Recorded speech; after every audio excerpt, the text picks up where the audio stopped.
And so I'm Josh, as Louis said, and I'm a CFP intern. And my internship is to conduct a survey of plant-parasitic nematodes. So specifically, we're looking at pine-associated nematodes. And the reason for that is I'll reveal shortly. But the main aim of this talk is to kind of just give a better appreciation for kind of the diversity of nematodes and an insight into kind of a really microscopic world that not many people ever really get to learn about or see.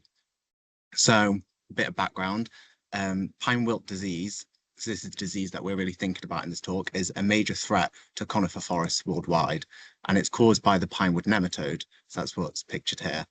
And these nematodes are spread and they move between trees by vector beetles. So in the case of PWN, this is Monocamus or pine sawyer beetle.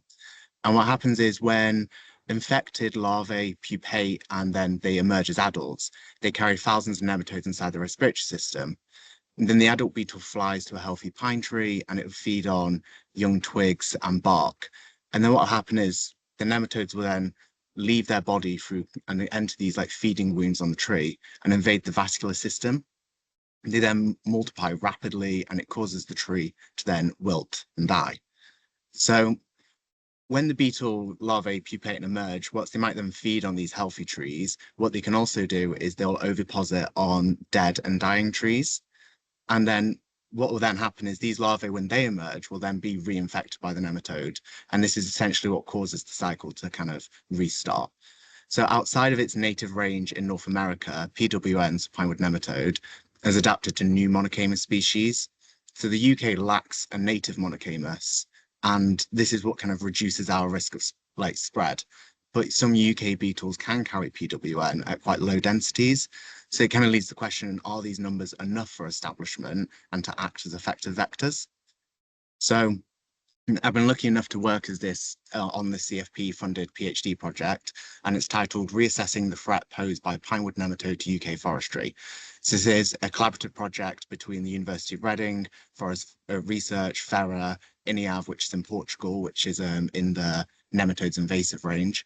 And it's been assessing or investigating kind of alternative beetle vectors to PWN.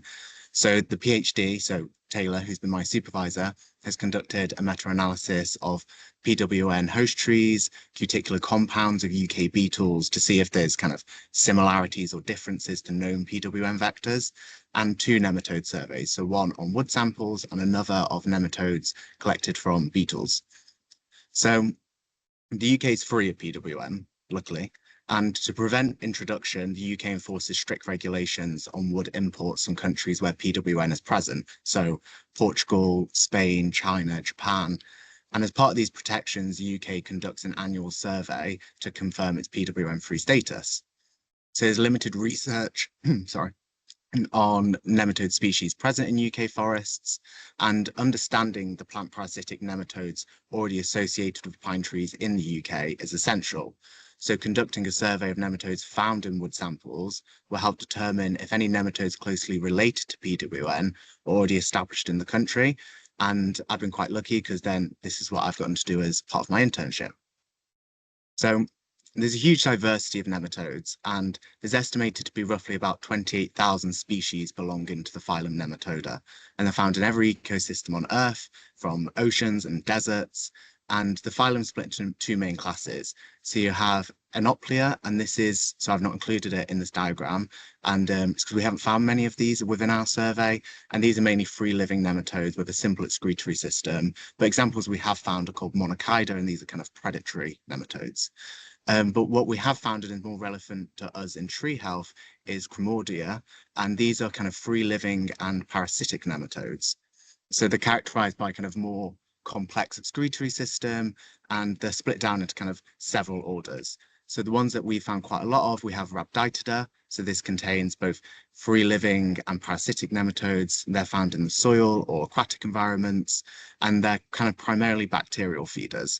And so this includes C. elegans, which is the kind of the celebrity of the nematode world because it was the first animal to have its full genome sequenced.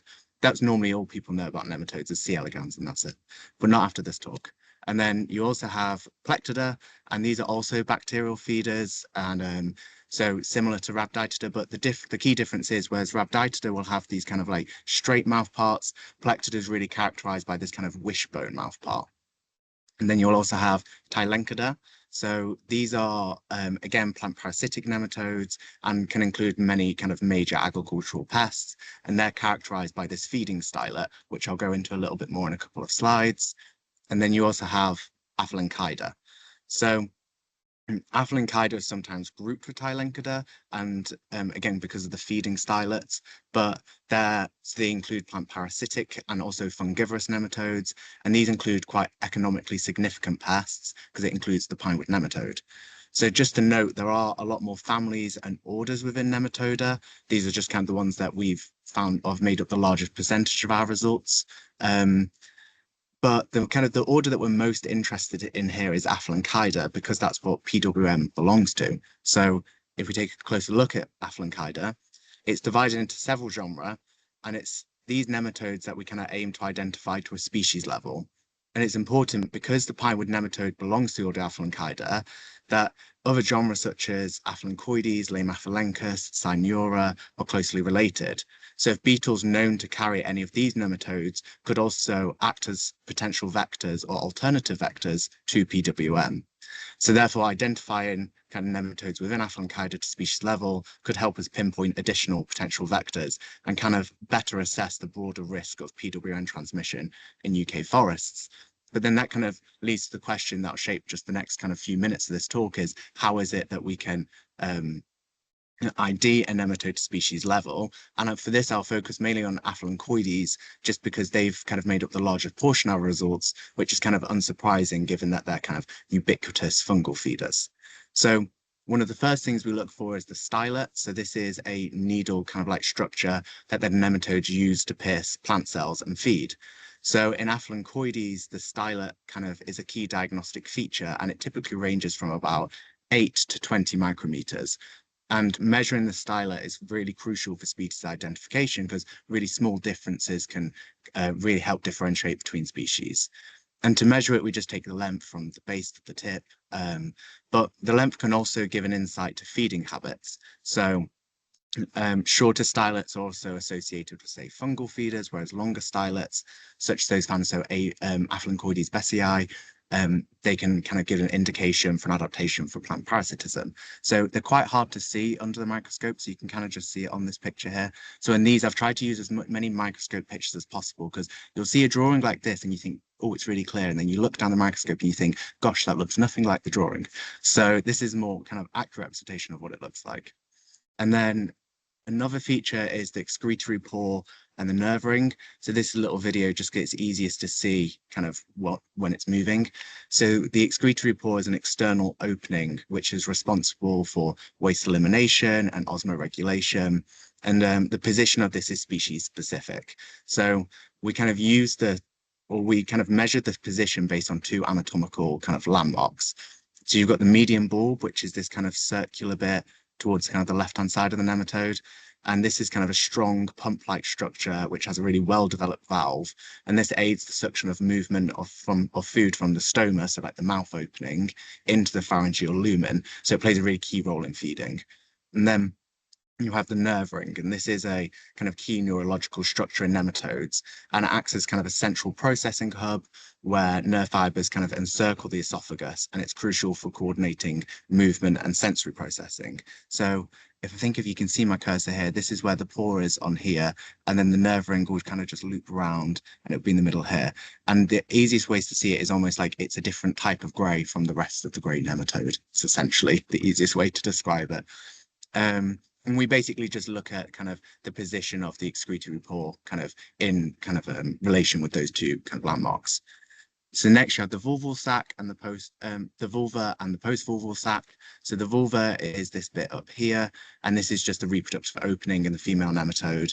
And we look at basically the distance where that lies along the nematode from kind of the anterior end to the posterior end. And then you also have the post-vulval sac, which is this basically this glandular structure which extends posteriorly from the vulva, and it plays an important role in reproduction, so like sperm storage. And we basically, this kind of will loop down around here, and we can either measure the length of the vulval sac, or we can also measure it as a percentage of kind of the length of the nematode. And again, this can be very species specific. So in a Besseyi or Aphylocoides besseyi, that's known for having a very notably long PVS. And then another feature we look for is lateral lines. So these are basically ridges along the nematode's body, and they contain these lateral cords, and they contain or like nerve cords and also excretory canals. And they really vary in number, prominence, position, And so what you do is kind of looking at the number of these is normally what we look for, can again also help in species ID. I'm running short on time, so I'm just whizzing through these last couple of slides. And the final one is tail terminus and tail shape. So the shape is kind of the overall shape of the posterior end of the nematode, and it varies between species and sexes. So there's kind of different shapes that we look for. So filiform, which is long and thin and thread-like. And I did want to include a picture of it here, but I didn't. So that's everyone's homework to go away and Google what a filiform nematode tail looks like. So you also have rounded, which is like this one on the left-hand side, or you can have conical, which is like these two on here. And the tail terminus, so this is the very end of the nematode's tail, and it's a key diagnostic feature. So again, you can have rounded, pointed, conical, mucronate. So this one on the left is a rounded terminus, but then this one in the middle we can say is a mucronate. So it's this little mucron, this little kind of protruding with a little hair on it. And this one on the right is a bicurate, which basically means two little spikes. And again, this is species specific, and that's really what we look for as kind of a diagnostic criteria. So then when we stick this all together, this is what it looks like under the microscope. So here we see a stylet, so we know it's plant parasitic. We see the metacarpus here. So then with the shape of this, we know this will be an Aphylocoides. And you can see the excretory pore here, just on the lower side. Then we whiz down, and eventually we come to the vulva here, and you can see the post-vulval sac coming down here. And then I move along again to the tail. I had to time all the timings of this. And this is a conical tail. And then you can see this is mucronate, again, the terminus. So you can see the little protrusion here. And if you look just around this area here, you start to see some lateral lines appear as I move through the microscopes. It's these little lines just here. So they're the lateral lines. So thank you, first of all, everyone, for listening. And I'm short on time, so just a quick thank you. Well, thank you to all of these people on the slide, but a main thank you to Taylor Whittam for supervising me through the project and being very patient, as I wasn't sure if it was a nematode or dust particle. So thank you.